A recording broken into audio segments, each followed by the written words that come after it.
Assalamualaikum warahmatullahi wabarakatuh. Kehidupan politik pada masa Orde Baru. Masa Orde Baru adalah masa pemerintahan yang berlangsung di bawah kepemimpinan Presiden Soeharto yang menggantikan kepemimpinan Presiden Soekarno. Masa pemerintahan ini berlangsung dari tahun 1966 hingga tahun 1998 dan menjadi salah satu sistem pemerintahan paling lama yang bertahan di Indonesia.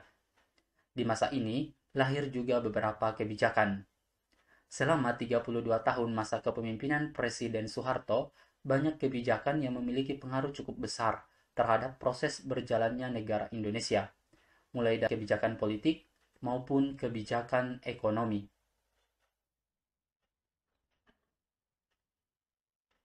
Bagaimana kehidupan politik pada masa Orde Baru?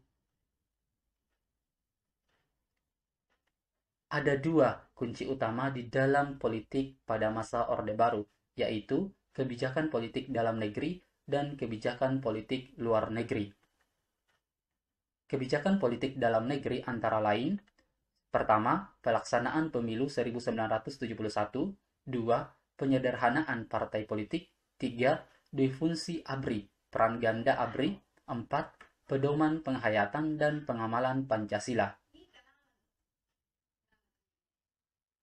Kebijakan politik luar negeri antara lain: yang pertama, Indonesia kembali menjadi anggota PBB.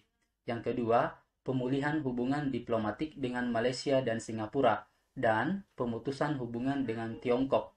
Dan yang ketiga, memperkuat kerjasama regional dan internasional.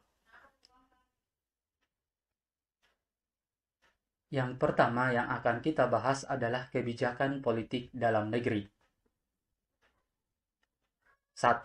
Pelaksanaan Pemilu 1971. Pemilu yang sudah diatur melalui SI MPR 1967 yang menetapkan pemilu akan dilaksanakan pada tahun 1971 ini. Berbeda dengan pemilu pada tahun 1955, Orde Revolusi atau Orde Lama. Pada pemilu ini, para pejabat pemerintah hanya berpihak kepada salah satu peserta pemilu, yaitu Golkar. Di tahun-tahun berikutnya, Golkar selalu memenangkan pemilu, yaitu pada tahun 1977, 1982, 1987, 1992, hingga 1997. 2. Penyederhanaan partai politik. Penyederhanaan partai politik atau penggabungan fusi partai pada tahun 1973 adalah kebijakan Presiden Soeharto untuk menciptakan stabilitas politik berbangsa dan bernegara. Menurut pemerintah Orba, tidak stabilnya politik pada masa Orde Lama disebabkan oleh sistem kepartaian. Fusi partai ini tidak serta-merta didasarkan pada persamaan ideologi, tapi pada persamaan program, sehingga diharapkan dapat membantu pemerintah untuk bersama-sama membangun Indonesia lebih baik.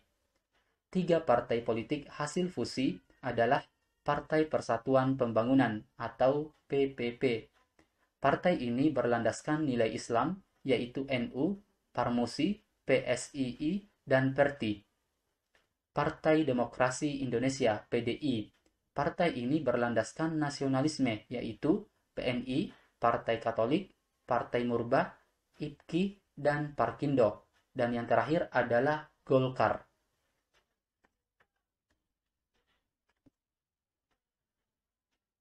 3. Difungsi ABRI. Difungsi ABRI adalah peran ganda ABRI sebagai kekuatan pertahanan keamanan dan sebagai kekuatan sosial politik. Sebagai kekuatan sosial politik, ABRI diarahkan untuk mampu berperan secara aktif dalam pembangunan nasional. ABRI juga memiliki wakil dalam MPR yang dikenal sebagai fraksi ABRI, sehingga kedudukannya pada masa Orde Baru sangat dominan. Kebijakan difungsi ABRI sebenarnya telah diterapkan pada awal Orde Baru, namun baru dilegalkan oleh Soeharto pada tahun 1982 melalui Undang-Undang Nomor 20 Tahun 1982. Melalui kebijakan difungsi ABRI, ABRI berhasil melakukan dominasi terhadap lembaga eksekutif dan legislatif Orde Baru. Mulai tahun 1970-an, banyak perwira aktif ABRI yang ditunjuk sebagai DPR, MPR maupun DPD tingkat provinsi. Selain itu, ABRI juga menempati posisi yang penting dalam pengendalian arah politik dari organisasi Golkar. Pada perkembangannya, pelaksanaan dui fungsi ABRI pada masa Orde Baru mengalami penyimpangan oleh Soeharto dan beberapa oknum militer. 4. Pedoman Penghayatan dan Pengamalan Pancasila P4. Pedoman Penghayatan dan Pengamalan Pancasila atau P4 atau Eka Prasatya Pancakarsa bertujuan untuk memberi pemahaman kepada seluruh lapisan masyarakat mengenai Pancasila. Semua organisasi tidak boleh menggunakan ideologi selain Pancasila. Bahkan dilakukan penataran P4 untuk para pegawai negeri sipil. Yang kedua adalah kebijakan politik luar negeri. 1. Indonesia kembali menjadi anggota PBB. Pada saat Indonesia keluar dari PBB tanggal 7 Agustus 1965, Indonesia terkucil dari pergaulan internasional dan menyulitkan Indonesia secara ekonomi maupun politik dunia. Keadaan ini kemudian mendorong Indonesia untuk kembali menjadi anggota PBB berdasarkan hasil sidang DPR-GR. Pada tanggal 28 September 1966, Indonesia resmi aktif kembali menjadi anggota PBB. 2. Pemulihan hubungan diplomatik dengan Malaysia dan Singapura dan pemutusan hubungan dengan Tiongkok. Pada tahun 1965, terjadi konfrontasi antara Indonesia dengan Malaysia dan Singapura. Untuk memulihkan hubungan diplomatik, dilakukan penandatanganan perjanjian antara Indonesia yang diwakili oleh Adam Malik dan Malaysia yang diwakili oleh Tun Abdul Razak pada tanggal 11 Agustus 1966 di Jakarta. Pemulihan hubungan diplomatik dengan Singapura melalui pengakuan kemerdekaan Singapura pada tanggal 2 Juni 1966.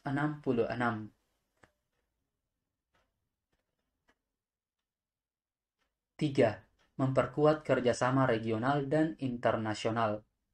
Indonesia mulai memperkuat kerjasama baik regional dan internasional dengan melakukan beberapa upaya. Yang pertama, turut serta dalam pembentukan ASEAN. Indonesia menjadi salah satu pendiri negara ASEAN. Yang kedua, mengirimkan kontingen Garuda dalam misi perdamaian. Yang ketiga, ikut berperan dalam KTT non-blok. Dan yang keempat, berperan dalam Organisasi Konferensi Islam atau OKI. Kalian bisa lihat di kedua gambar ini. Gambar pertama adalah kehidupan politik masa Orde Baru, upaya untuk melaksanakan Orde Baru yang pertama, melakukan pembaharuan menuju perubahan seluruh tatanan kehidupan masyarakat berbangsa dan bernegara. Yang kedua, menyusun kembali kekuatan bangsa menuju stabilitas nasional guna mempercepat proses pembangunan menuju masyarakat adil dan makmur. Yang ketiga, menetapkan demokrasi Pancasila guna melaksanakan Pancasila dan Undang-Undang Dasar 1945 secara murni dan konsekuen. Yang keempat, melaksanakan pemilu secara teratur serta penataan pada lembaga-lembaga negara. Oke, cukup sekian pembahasannya. Terima kasih. Assalamualaikum warahmatullahi wabarakatuh.